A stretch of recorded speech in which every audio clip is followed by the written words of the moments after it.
All right. Hello and welcome to the Pease Restoration Advisory Board technical presentation recording for the hybrid meeting to be held on 24 January 2023. I am Chris King, the Air Force Program Manager and Beck for Pease.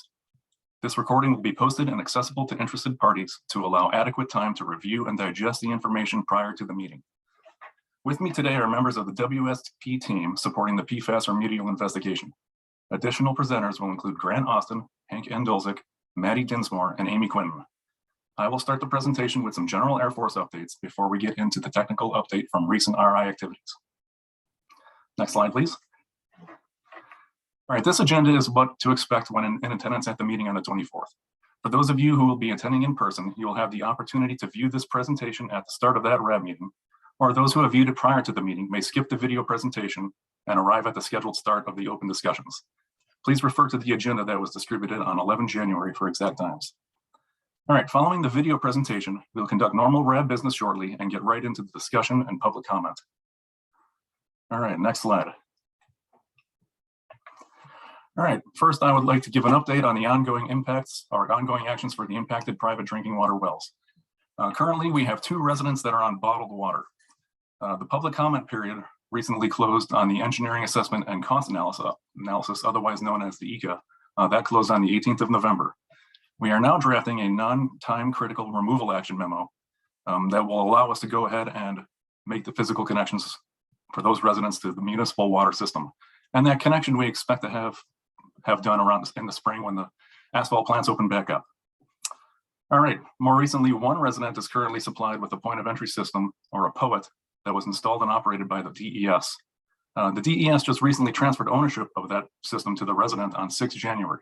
At that point, the Air Force is now able to assume ownership of and maintenance of that system. So we are currently drafting a time critical removal action memo, and we will be assuming operations and maintenance of that POET within the next 6 months.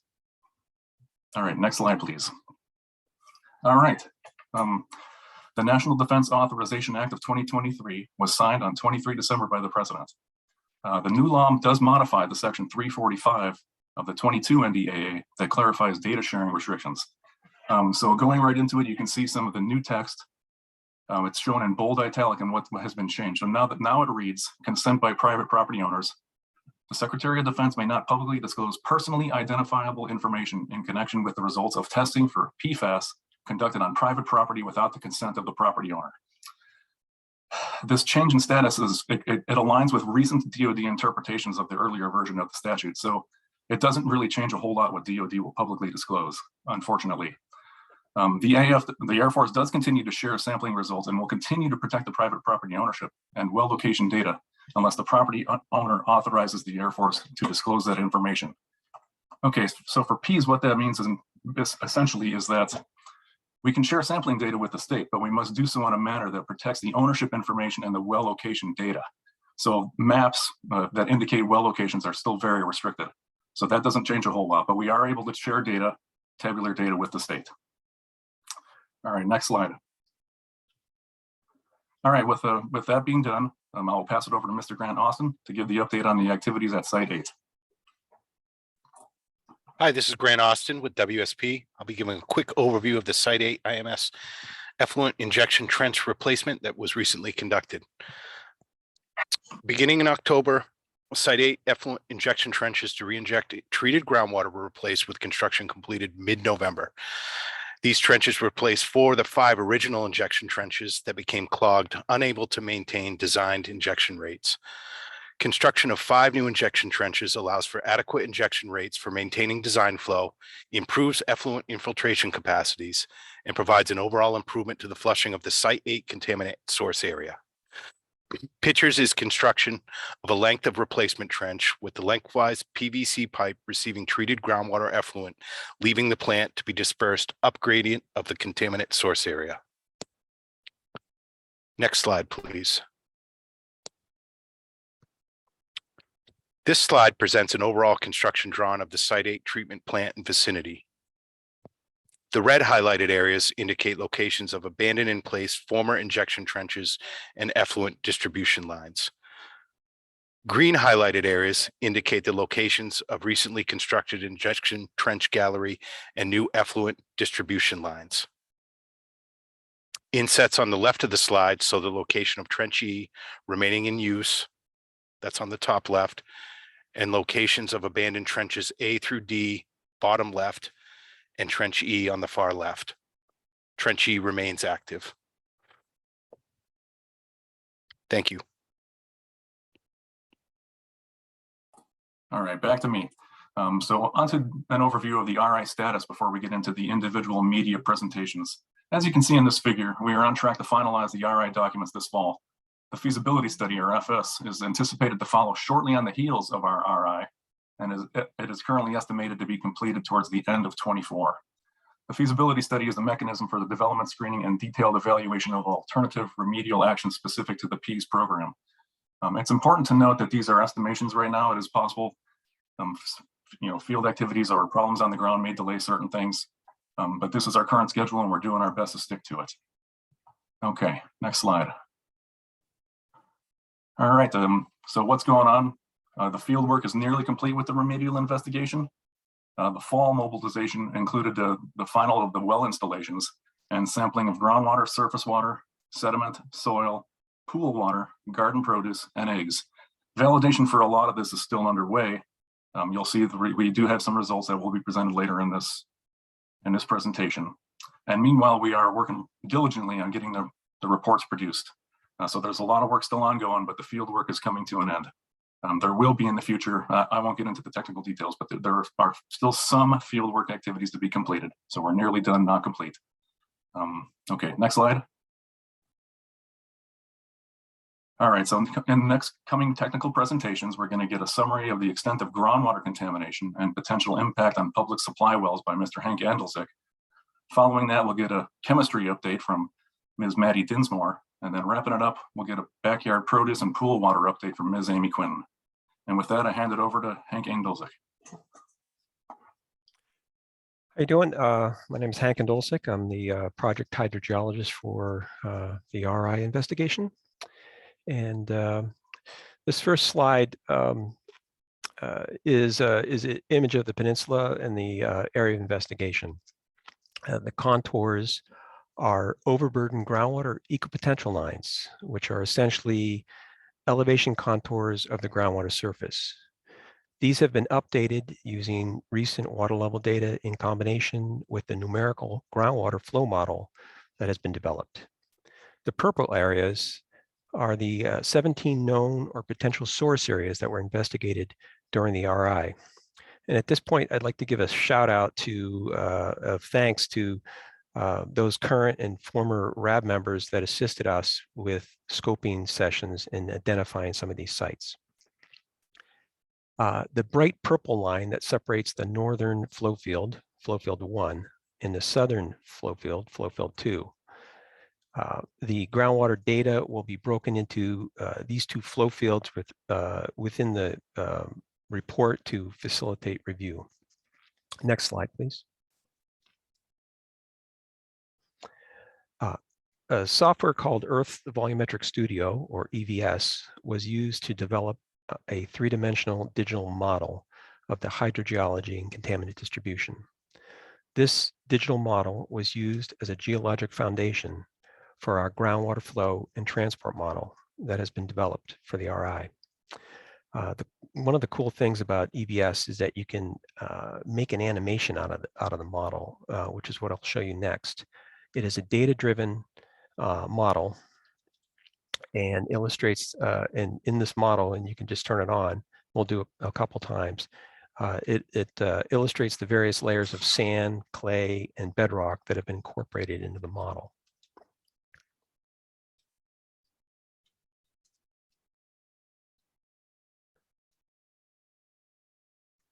You can just run it again, Amy, please.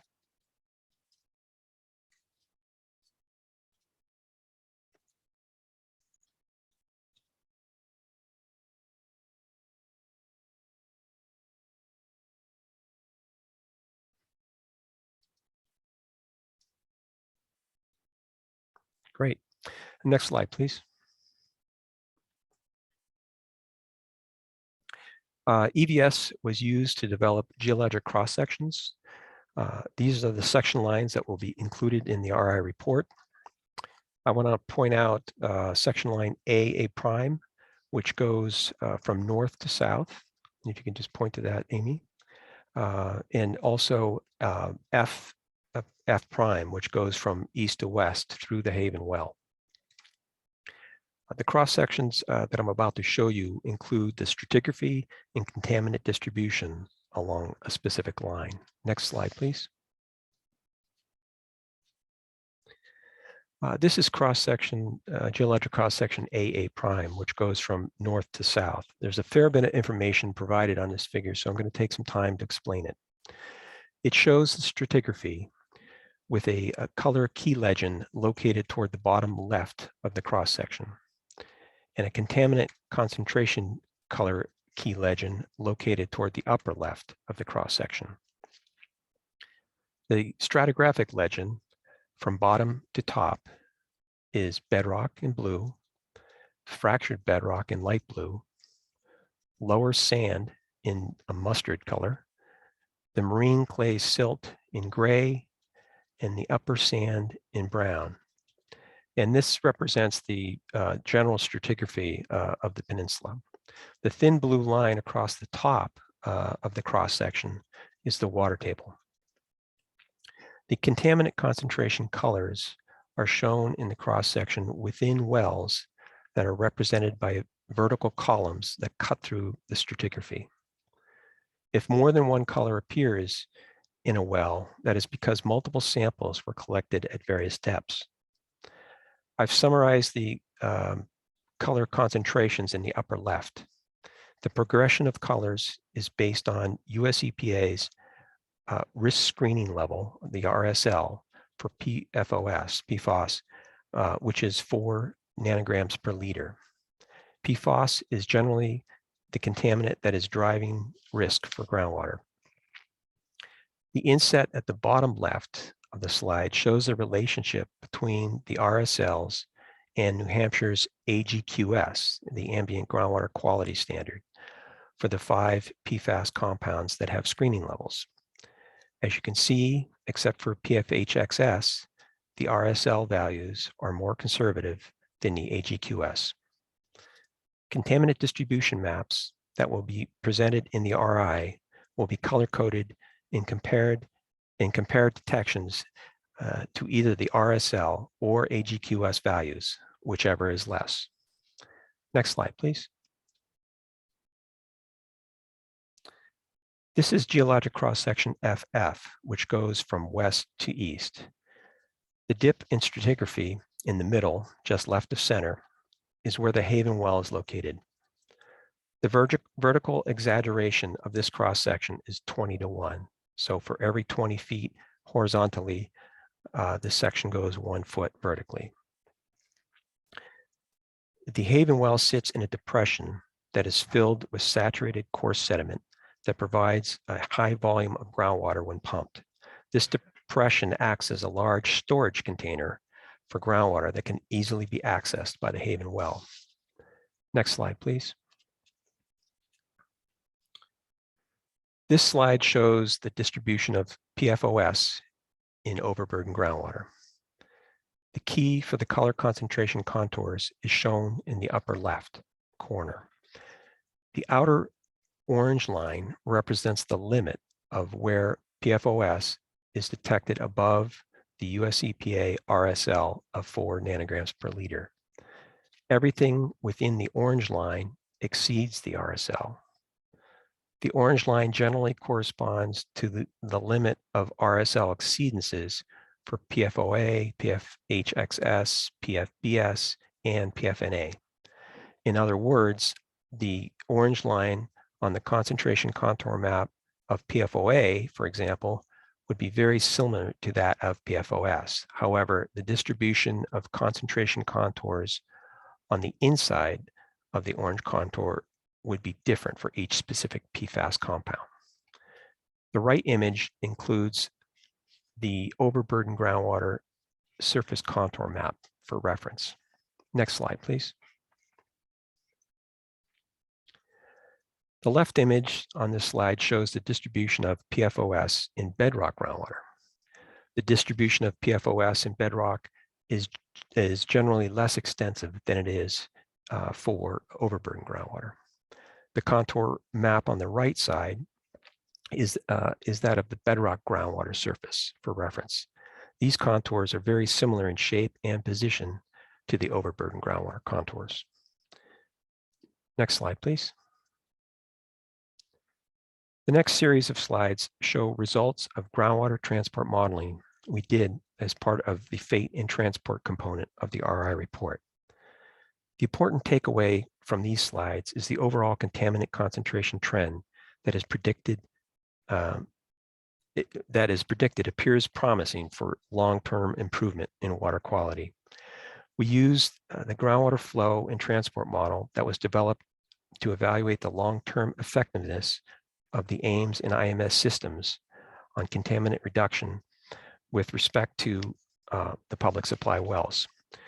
These modeled results reflect the AIMS and IMS treatment plants running and the public supply wells operating at an average flow rate. Each graph shows results for the 5 public supply wells: the Haven, Harrison, Smith, Portsmouth, and Collins.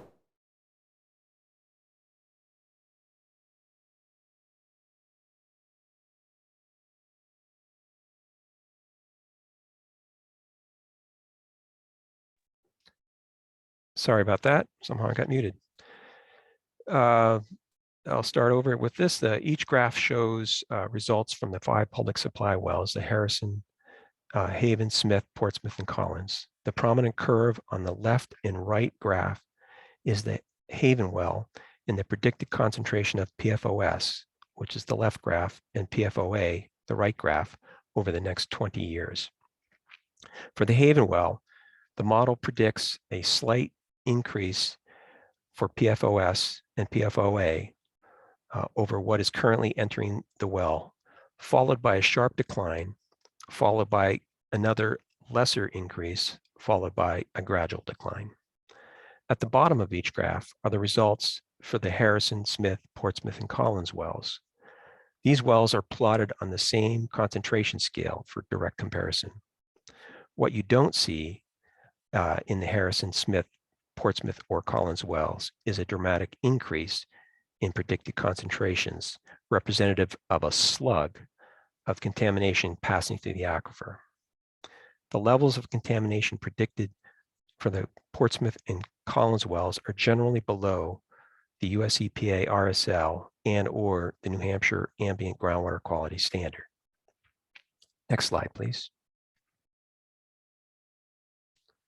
For the Haven well, the trend for PFHXS is similar to that of PFOS and PFOA.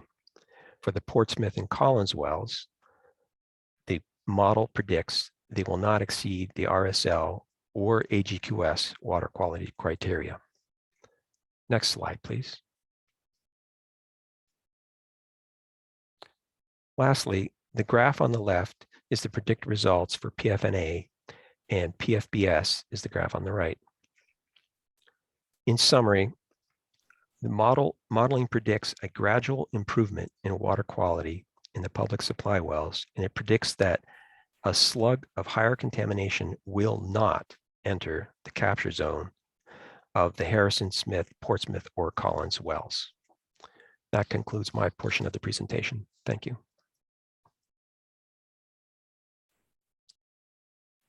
Thanks, Hank. My name is Amy Quinton. I'm a Human Health Risk Assessor with WSP.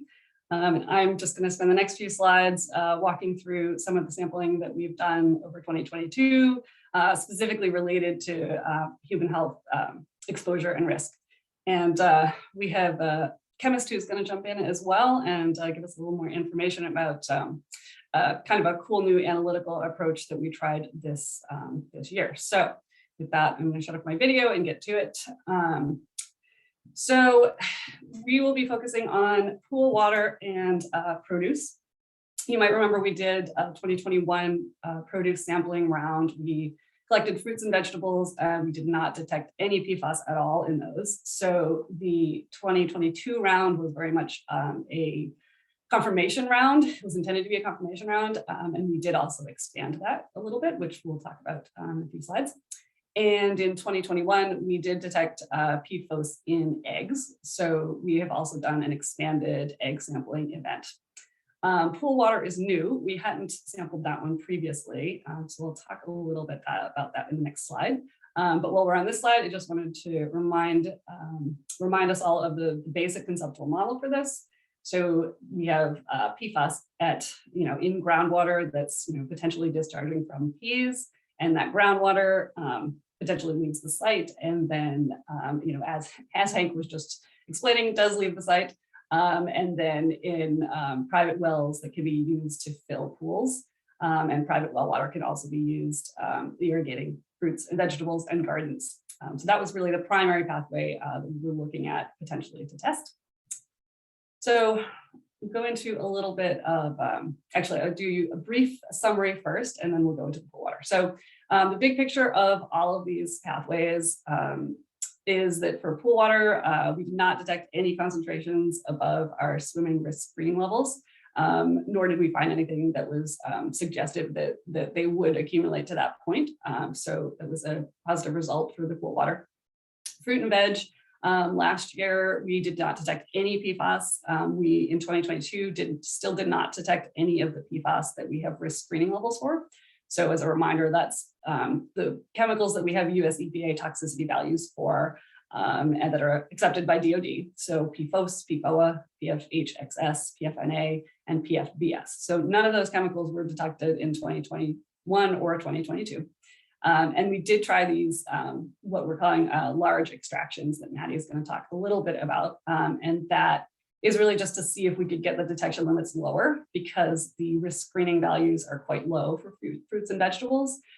So we want to be able to see concentrations as low as we possibly can. So working with the labs to try to figure out ways to do that.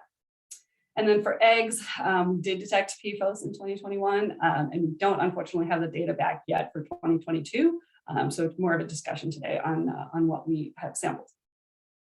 So talking about pool water specifically, I'm going to start on the left top side of this figure, or of this slide. So the question that was posed relates to PFAS in groundwater filling pools. Most of the chemicals that we have risk screening values for are longer chain PFAS. There are PFAS that are not considered volatile.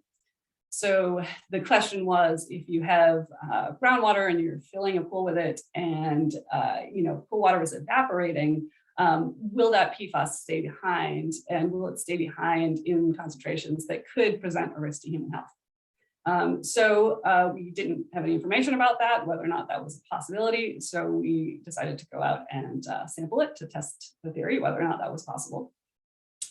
Pools are really kind of a complicated scenario. There are other things involved in pools, right? There are people swimming in them. And when you swim in a pool, you are outside in the sun and you might have sunscreen on. And sunscreen has, potentially has PFAS in it. So there are certain consumer products in a pool scenario that could introduce PFAS, which are not related to peas. There are also chemicals added to pools. When you add chemicals to a pool, you change that sort of chemical makeup of the water, and that may make a difference to, the PFAS that we're detecting in the water as well. So, what we were looking for was to see if there was a connection to peas and any, chemicals in that groundwater specifically that could be concentrating into higher concentrations. And we knew about some pools from our previous work, with questionnaires and with local residents. So we were able to go out and sample 3 in-ground pools that had been filled initially several years ago. So they fit into this scenario. And the water has been evaporating and being refilled over time. And so what we found, moving on to the bottom part of this slide, is that we found essentially no consistent trend. So in most cases, if a PFAS chemical was detected in groundwater, it was also detected in pool water. But some chemicals were detected at lower concentrations in pool water. Some were detected at slightly higher concentrations in pool water. But there was no indication that there was a consistent concentration across the PFAS. And the variation that we were seeing was generally pretty low, generally less than 10 times difference in any concentrations. And there were also cases in both directions where PFAS was detected in one media, but but not the other. And so in some cases, it was detected in groundwater, was not detected in pool water. In some cases, it was detected in the pool water, but not detected in the groundwater. So it was just not very consistent, but no indication that concentrations related to Ps are likely to be above levels at which there could be a risk to human health. So at the end of the day, it was a good result. So before I get into produce, I'm going to have Maddie step in and tell us a little bit more about the analysis that we use for PFAS, and maybe some of the difficulties involved, but certainly why what these large extractions are for produce, and why we decided to go there. Thanks, Amy. This is Maddie Dinsmore with WSP. So due to the low screening levels associated with the produce risk assessment, as Amy previously mentioned, we utilized an exploratory high volume extraction during the produce sampling in order to reduce the PFAS detection limits. To achieve this, a subset of the produce samples sent to the laboratory were also analyzed using a larger sample weight. On the top of the slide, the laboratory analysis process for PFAS produce samples is shown. This is the process that PFAS samples undergo at a DoD certified laboratory after receiving the samples from the WSP field staff. For the samples that were chosen for the exploratory high volume extraction, one sample was analyzed using both a 10 gram and a 2 gram extraction. For example, one tomato was analyzed twice using both methodologies. On the bottom of the slide is a mathematical equation performed by the laboratory that shows why using a higher sample volume allows for lower detection limits. While extracting a higher volume sample gives lower achievable reporting limits, there are also some increased difficulties that labs encounter at the sample extraction and also the sample analysis phases. Because of this, the high volume extraction can potentially produce data that becomes unusable due to failure to meet the associated quality control criteria. By also analyzing the standard 2 gram extractions, we were able to ensure that the laboratory could deliver data for all of the samples that is usable for data quality objectives as outlined by the DoD standards for data usability. And with that, I will turn it back to you, Amy. Thank you. Thanks, Maddie. All right, so I'm going to go through now what we did in 2022. And we'll start on the left side of this with our location selection. So we have previously talked about how we used questionnaires and discussions with residents to identify where there are gardens that are being watered with private well water, where there are potentially eggs, where chickens are being watered with private well water. And then we had these discussions last year with the RAB and with regulators about whether or not that was too restrictive, and whether we should consider some other potential pathways, like, for example, if there are floodplain or wetter, damper soils that could be potentially creating a pathway for PFAS additional to just simply irrigating with groundwater. So you're going to see when we look at these sample locations that were added, we attempted to get a broader understanding of what might be out there. So starting with fruits and vegetables here in the middle, and we expanded it to, we did 14 properties this year, and 8 of those were resample locations. Some locations were not sampled this year, and then there were 6 new locations. And 2 of those were ones that were targeted last year, but not sampled last year. And 4 of them were previously not targeted. So these 4 represent homes where there's not a clear indication that there is now or has ever been irrigation with private well water, but they might be in a floodplain area. They might be in an area where they could be impacted by surface runoff or shallow groundwater. And as far as these, the selection, targeted in one year or not the other year, produce sampling is highly variable in that if there's a bad crop, we all know last year was a terrible drought. It was difficult to grow anything. Some homes we wanted to resample for confirmation. We weren't able to because they simply didn't have any produce that survived and was sampleable. I think we ended up with a pretty good representative set of properties this year. And as I said, it does represent a slightly broader understanding of targeting more than just that groundwater to plant pathway. And then when we look at eggs, we took a similar approach. So we are still only aware of 2 properties that use private well water with detected PFAS for chickens, to water the chickens. So we resampled those 2 homes.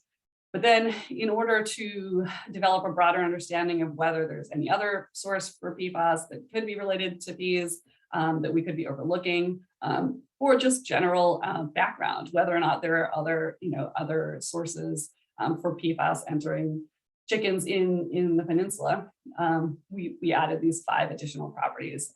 So we ended up with 7 homes, 7 properties for eggs, and 14 for fruits and vegetables. So this slide has a couple of graphs on it. Graph A is showing us the totality of our fruit and vegetable sampling. So as I said, there's 14 properties. Of those, we took 27 separate samples. And that's not including duplicates or replicates or anything that was just purely for QC, like a lab split. But these are all of our primary samples that we collected. So as you can see, the vast majority of these samples on the left-hand side are what we consider exposed vegetables. Their exposed vegetables are things like tomatoes, peppers, eggplants, anything that is above ground and you typically would eat the outer skin of that plant. Leafy greens are a subset of exposed vegetables. They are exposed, but they are obviously a little bit different. They're not a fruiting body. They're something like lettuce or kale. So largely representative of what is grown locally. And also leafy greens, there's the possibility that there could be some preferential uptake. So we really wanted to, sample as many leafy greens as we could as part of this process. It's a pretty good representative selection of what is locally grown. As we found in 2021, protected vegetables, so something with a rind that's removed, like a butternut squash. There were fewer of those, and there were fewer root vegetables, but there were still a few. And so then we have a second graph over here, which just looks at the exposed vegetables. So as I said, this is the vast majority of our samples collected. And as you can see within that, on this right-hand side, these fruiting vegetables, so tomatoes, peppers, it's almost half of all of the exposed vegetables. And the reason for that is just because they're so commonly grown. We talk to most people if they have a garden or if they have just a few pots with, with a few plants. Usually the tomatoes and the peppers are the first choice. So that again is just representative of what's grown in the area. And then we really made an effort to target these leafy greens, and we were able to sample quite a few of those. And then there's herbs, including like mint, chives, and then a small section including others, seeds, beans, green beans, broccoli. So that's kind of all of that, which is, again, as I said, representative. So all of these, as Maddie said, were sampled and were analyzed using our standard analysis. So that's that 2 gram extraction. And then on 8 samples, we tried these quote unquote large extractions so that we could try to see down and see if we could get lower detection limits. So what we found, 2021, again, there were no detected concentrations of any PFAS in fruits and vegetables. 2022, we did detect 3 short chain PFAS chemicals using the standard analysis. And so those were detected in the types of plants that are listed here. So we have eggplant, lettuce, and green bean. Interesting, there were different PFAS, short chain PFAS detected in each of these. And only one of them was also detected in the soil and water. So in each case, we collect a garden sample and we collect water sample if the water is, potentially being used to irrigate. And for the lettuce and the green bean, the short chain PFAS that was detected was not detected in the soil or the water. And for 2022, for the large extraction, so again, we ran this only on 8 samples, so it was a subset. But in 3 of those, we did detect PFBA. So this is another short chain PFAS. And interestingly, it was 3 separate samples, so not any of these, which these may not have been the ones that we actually ran the subset on. So anyway, so I do want to mention one thing about PFBA. This is a chemical that we do not currently have risk-based screening values for. We don't have them for any of these short chain PFAS. But PFBA, US EPA did recently release a final toxicity value for PFBA. So in the future, by the time we run the RI, we may likely have a screening value for PFBA. So that will be helpful for our analysis. So moving on to poultry eggs, starting on this left side, this is really just a reminder of what the conceptual model is for poultry eggs. We have PFAS in drinking water of the chickens in 2 of those homes. We have detected in the soil as well. We're not sampling insects, but chickens certainly do eat them, and they also can have PFAS in them. So there are some different ways that PFAS can end up in eggs. And last year we did detect PFOS specifically in eggs, and specifically in egg yolks. So it's an important point when you're talking about eggs is where in the egg. And it's generally found that PFOS is in the yolks, not the whites. So last year we did some whole egg sampling, and we also did yolk versus white sampling.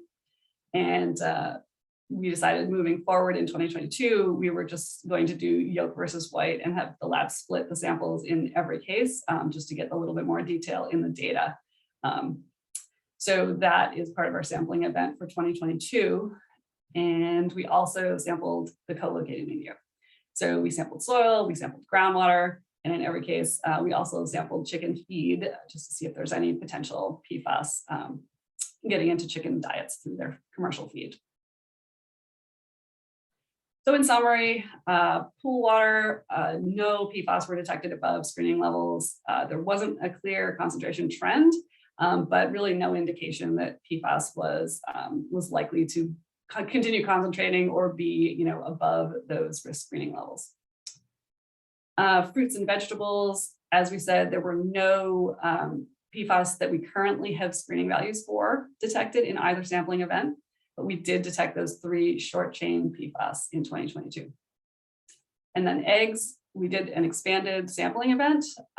We do have PFAS detected in 2021, and it remains to be seen what the 2022 data looks like. And that is the end of the update for me, and I will pass it back over to Chris to finish us out. All right, thank you, Amy. Much appreciated. All right, so the remaining remedial investigation timeline. We will be completing our deep bedrock investigation here fairly shortly. And then for those of you in the know, the maple sap sampling is going to be conducted in, expected to be February, right around when the temperatures start going from freezing to thaw and the sap starts running. So that's pretty much what we have coming up. The final remedial investigation report, along with the baseline human health and ecological risk assessments, are estimated for the fall 2023. Those are all being vigorously drafted right now. And of course, we are in tight communication with your regulators throughout this entire process. Next slide, please.